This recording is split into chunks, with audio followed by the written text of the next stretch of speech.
আসসালামু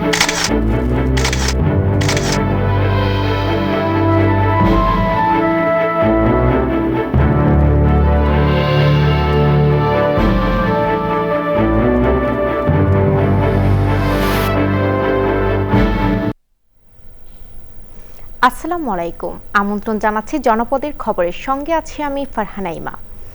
সারা দেশের খবর নিয়ে প্রতিনিধিদের পাঠানো তথ্য ও ভিডিও চিত্রে আলমুকসিদের রিপোর্ট। জাতীয় নির্বাচনকে ঘিরে সচেতনতা বাড়াতে ও ভোটারদের উদ্বুদ্ধ করতে রংপুরে মতবিনিময় সভা করেছেন স্থানীয় সরকার পল্লী উন্নয়ন ও সমবায় উপদেষ্টা আদিলুর রহমান খান। এর আগে রংপুরে জুলাই অভ্যুত্থানের শহীদদের স্মরণে স্থাপিত স্মৃতিস্তম্ভে পুষ্পার্ঘ্য অর্পণ করেন তিনি।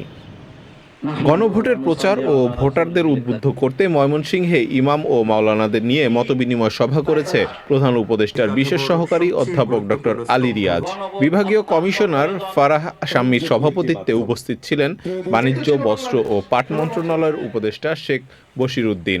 আরও উপস্থিত ছিলেন প্রধান উপদেষ্টার বিশেষ সহকারী মনির হায়দার।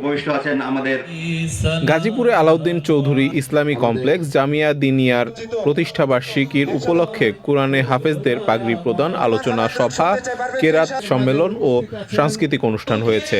প্রধান অতিথি ছিলেন গাজীপুর ১ আসনের বিএনপির মনোনীত ধানের শীষের প্রার্থী মুজিবুর রহমান।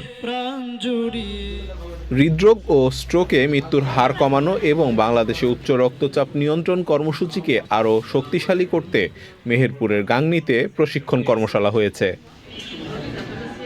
রংপুরে শীতার্তদের শীতবস্ত্র বিতরণ করেছে রোটারি ক্লাব।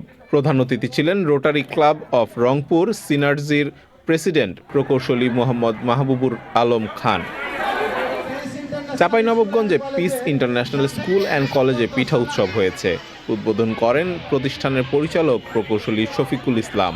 উৎসবে ৪০টি স্টলে নানা ধরনের বাহারি পিঠাপুলি বানিয়ে পসরা নিয়ে বসেন বিভিন্ন শ্রেণীর শিক্ষার্থীরা। পাবনায় চর কোমরপুরে ২০০-রও বেশি দরিদ্র ও শীতার্ত মানুষকে কম্বল বিতরণ করেছে আমার চ্যানেল আই দর্শক ফোরাম।